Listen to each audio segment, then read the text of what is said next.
Welcome to this episode of Manze's Magic. Keith here, again as usual, here to talk about the Steve Clifford hire. Steve Clifford, as you well know, was the Charlotte Bobcats slash Hornets coach most recently, has just been hired as the Orlando Magic's 14th head ball coach in franchise history. Steve comes from a pretty rich background in basketball, where he's coached at the collegiate level as well as the professional level for a long time, including a stint as a Magic assistant. He was an assistant under Stan Van Gundy when we were, and the last time we were very good, let's just say that. And he was probably most notably known by diehard Magic fans as the person who brought Hedo Turkoglu out of his shell. Hedo was pretty average before, but Clifford came in, worked with him one-on-one, as well as Rashard Lewis, and really made him become the player that we all know as Magic fans. The guy who would hit the dagger three, the guy that would take clutch shot after clutch shot, basically. But as Charlotte's coach, he stepped in. He was there for 5 years. A losing record overall, but still not bad. Finished 196 wins and 214 losses. But he was able to bring them to the playoffs in his first year there after, 2 years before they had won 7 games. Pretty impressive. He also improved their wins from the year before by 22 wins, which is huge. They did get swept in that first playoff series, but then 2 years later they were right back and ended up losing to, I believe, the Heat. But they did win a few games in the playoffs. Still a loss in the first round. I think it went to 7. But hey, I'm no Steve Clifford expert. If you do want a laugh, though, I was looking at his Wikipedia the other day, and his picture is terrible. Please, if you want a good laugh, go ahead and look at him. And looking at his picture actually reminded me, why does Orlando have such a fascination with bald coaches? Or almost no hair coaches? Clifford, basically no hair. You have Frank Vogel, losing all of his hair. Scott Skiles, bald. JB, I don't count him, he was an interim coach, whatever. Jacques Vaughn, bald. I mean, come on, guys. What happened to the nice haired guys? If we were going to hire another bald guy, could we at least get David Fizdale? I'm barking up a tree that's too tall for me to try.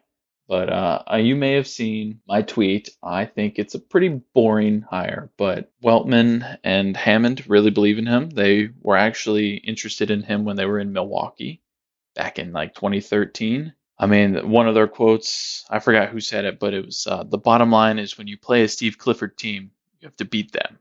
They don't beat themselves. I want to say that was Jeff Weltman, president of basketball operations. That's a good line. I do hope it rings true. I really wish this Magic team better luck in the future.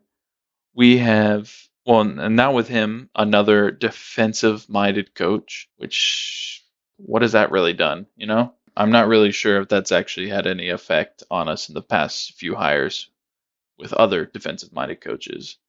But I will say that his offenses were severely underrated when he was in Charlotte.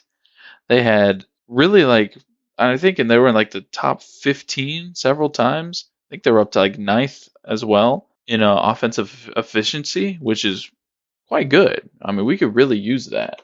As you know, our offense and our defense stinks. The only thing we're good at is, I don't know, wearing the pinstripes. That's about it. And again, we have those stars unis, so which are actually kind of cool. I should take that back.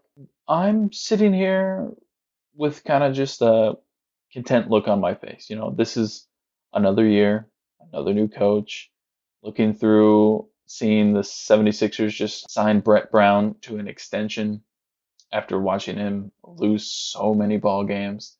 If you check my Twitter, I actually retweeted myself from like 2016 when they were in the heat of the process. And it's like, wow, look at this guy. You think, the Magic are bad. Ha ha ha. And then they make the playoffs and we're still in our quote unquote process. So I know a few of you also know Steve Clifford for his health concerns. Last year, it was about 21 games he missed due to severe headaches he received from sleep deprivation. So people have been concerned about that. I've seen that on message boards as well.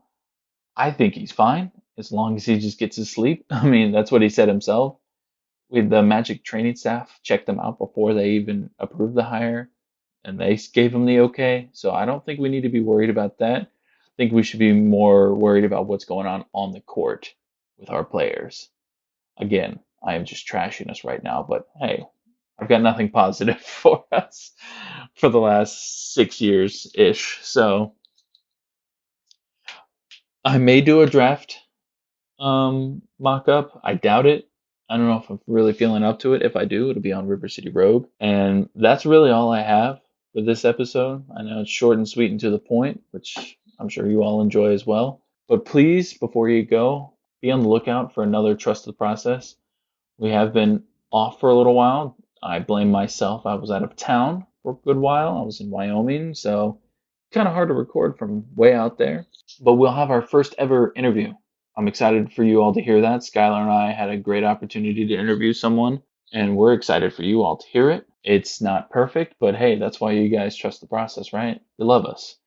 And we're only going to get better, I hope. And I hope you guys enjoy these too. If you ever have any historical magic things you want me to talk about, maybe of some better times, I'd love to talk about them. And even if it's not magic related, I'll still talk about it too. So if you have anything you'd like me to talk about, I was just watching a video of 7 weirdest finals ever, and like it included when LeBron got cramps due to the air conditioning being out, and Paul Pierce's fake injury, stuff like that.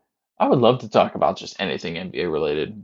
Shoot, I mean, I'd get Mike in here too. I'm sure he'd love to talk to me about this stuff. But don't forget to like Manze's Magic as well as Trust the Process on Facebook and Instagram for Trust the Process as well. But that's all I have. Thank you all for listening. Please remain Magic fans as long as I do. Only true fans have suffered as long as we have. Go Magic and peace out.